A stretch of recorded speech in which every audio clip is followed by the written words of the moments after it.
Hello. അത് അവരുടെ പോളിസിയല്ല. എൻ്റെ ഉമ്മക്കും മക്കൾക്കും സുഖമാണ്, എൻ്റെ ഇക്കാക്കും എൻ്റെ ഉമ്മാക്കും സുഖമാണ്, ലോകത്തിലുള്ള എൻ്റെ അയൽവാസികളായ എല്ലാ ഇക്കമാർക്കും സുഖമാണ്.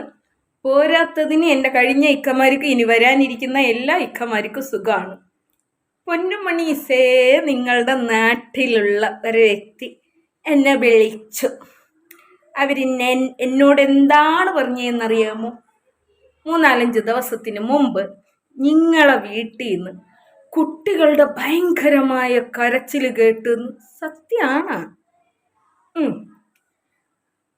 പിന്നീട് ഇങ്ങനെയും അറിയുന്നുണ്ട്, അതായത് ആണുങ്ങളെയൊക്കെ കേറിയടിക്കുന്ന ഒരുത്തി നിന്റെ ദേഹത്ത് കൈവച്ചു എന്നും നിനക്ക് ദേഷ്യം വന്ന് നീ തിരിച്ചവളുടെ തലമണ്ട അടിച്ച് പൊട്ടിച്ച് എന്നൊക്കെ.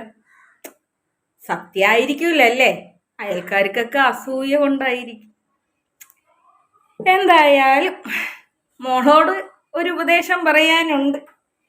എല്ലാവരും റഹീമിനെയും സനോഫറിനെയും ഷംസുദ്ദീനെയൊക്കെ പോലെ ആയിരിക്കില്ല. ആണുങ്ങളെയൊക്കെ കയറി അടിച്ചാൽ ചിലപ്പോൾ മൂക്കാമണ്ടയൊക്കെ വീക്കും. നീ മുമ്പ് പറയാറില്ലേ, എൻ്റെ ഭർത്താവിൻ്റെ മൂക്കാമണ്ട അടിച്ചു പൊട്ടിക്കും, മൂക്കാമണ്ട അടിച്ചു പൊട്ടിക്കുന്നു. മൂക്കാമണ്ട അടിച്ചു പൊട്ടിച്ചപ്പോൾ കൊള്ളായിരുന്നാ? അപ്പോൾ കുട്ടികൾ ഭയങ്കരമായിട്ട് പേടിച്ചു പോയിട്ടുണ്ടായിരുന്നു. അങ്ങനെ കുട്ടികൾ ഭയങ്കര ഒച്ചപ്പാടുണ്ടാക്കി. പോട്ട് മക്കൾ പേടിക്കല്ലേ എന്നൊക്കെ പറഞ്ഞും കൊണ്ട് സോപ്പിട്ട് സോൾവ് ചെയ്ത് കുറച്ച് ബിരിയാണിയൊക്കെ വാങ്ങിച്ചുകൊണ്ട് പോയി പുറത്തൊക്കെ കൊണ്ടുപോയി സോപ്പിട്ട് സോൾവ് ചെയ്ത് അവളാ മറ്റോ പോലീസ് സ്റ്റേഷനിൽ പോയിട്ടുണ്ടായിരുന്നെങ്കിൽ പൊന്നുമോൻ്റെ കഥ പോയിച്ചേ.